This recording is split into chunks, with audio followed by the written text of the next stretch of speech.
Sir के पाठक को लेकर जो कंट्रोवर्सी चल रही है कि उन्होंने जिस तरीके से गाली एक्शन की डिमांड कर रही है, नहीं वो तो माननीय सभापति महोदय ने अब हाउस में एक सेकेंड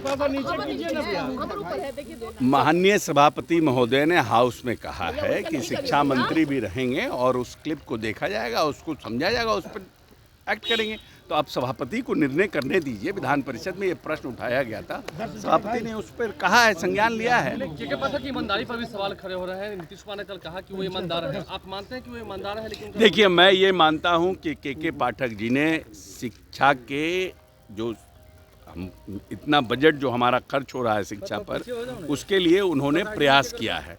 जो शिक्षक कभी विद्यालय नहीं आते थे वो भी अब विद्यालय आना शुरू हुए हैं।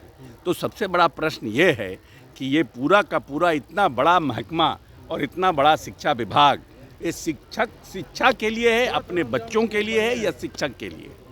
प्रश्न ये है। अगर शिक्षक को प्रोटेक्ट करिएगा तो शिक्षा चली जाएगी, शिक्षा को प्रोटेक्ट करिएगा तो शिक्षक नाखुश हो जाएंगे। तो ये बात वहाँ पर है। लेकिन के पाठक के कार्यप्रणाली और कार्यशैली से आज गांव देहात में जाइएगा तो लोग कहते हैं कि जो शिक्षक कभी नहीं आते थे वो भी आना शुरू हुए हैं। राजभवन से जो टकराव की स्थिति बन गई है, वीसी की बैठक उन्होंने बुलाया, राजभवन ने मना कर दिया, फिर उन्होंने डेट चेंज किया, राजभवन से मना कर दिया। नहीं, देखिए ऐसा है ना कि दो बात है। शिक्षा विभाग उच्च शिक्षा में, हायर एजुकेशन में, यूनिवर्सिटीज़ में महामहिम राज्यपाल सर्वोपरि हैं। एडमिनिस्ट्रेटिव पॉइंट ऑफ व्यू से अंतिम निर्णय महामहिम राज्यपाल का है, इसमें कहीं कोई कंट्रोवर्सी नहीं है। लेकिन क्योंकि राज्य सरकार यूनिवर्सिटीज़ को फंडिंग करती है, राज्य सरकार शिक्षकों को वेतनमान देती है, वेतन देती है, जो यूनिवर्सिटीज़ हैं कायदे से ऑटोनोमस हैं, लेकिन ऑटोनोमस यूनिवर्सिटी अपना फंड क्रिएट नहीं करती है, इसलिए राज्य सरकार उनको अनुदान देती है। इसलिए राज्य सरकार को बुला करके एकेडमिक कैलेंडर, शिक्षा पर क्या क्या हो रहा है, इसकी जानकारी प्राप्त करने का अधिकार है। एक ही बार दो तरह की बात कर रहे हैं। कभी शिक्षकों को लेकर के वो टाइमिंग का बात करते हैं, तो कभी उन्हीं के जो अधिकारी हैं वो इस बात से इनकार कर रहे हैं। ये किस तरीके का खेल नीतीश कुमार खेल रहे हैं, नहीं समझ में आ रहा है।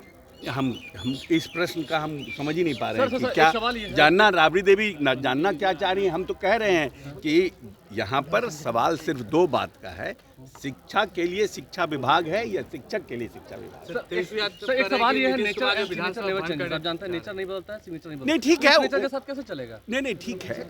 मान लीजिए कि उनका व्यवहार उतना सौम्य नहीं है, कार्यप्रणाली उतनी में सौम्यता नहीं है। बहुत पदाधिकारियों में अपना अपना काम करने का हर व्यक्ति का स्टाइल होता है। लेकिन माननीय मुख्यमंत्री जी ने जो कहा है उसको संज्ञान लेंगे, जानकारी में आई है। सर तेजस्वी यादव कह रहे हैं कि नीतीश कुमार विधानसभा भंग करना चाह रहे हैं। नहीं, ऐसी कोई बात नहीं है। ये भ्रम पैदा करने का और भ्रम फैलाने का कोशिश किया जा रहा है। हमारे पार्टी का स्टैंड पहले से था कि 1 नेशन 1 इलेक्शन में कि लोकसभा और विधानसभा के चुनाव साथ हों। माननीय पूर्व राष्ट्रपति रामनाथ कोविंद जी ने एक बैठक बुलाई थी जिसमें पॉलिटिकल पार्टियों को बुलाया गया था, जिसमें हमारे पार्टी के लोग भी गए थे, जिसमें हमारे पूर्व राष्ट्रीय अध्यक्ष ललन सिंह जी और संजय झा जी उस मीटिंग में गए थे और उन्होंने पार्टी का पक्ष अपना रखा है। लेकिन ये सब निर्णय होते होते बहुत समय लगेगा, इसलिए उसको दूसरे तरह से दुष्प्रचार किया जा रहा है। पार्टी का कोई विधानसभा और लोकसभा, अभी के समय में विधानसभा और लोकसभा का कहीं कोई विधानसभा का अर्ली कराने की कोई संभावना नहीं। के पाठक के इस्तीफे की मांग भी उठ रही है, सर क्या कहेंगे? बर्खास्त करनी चाहिए।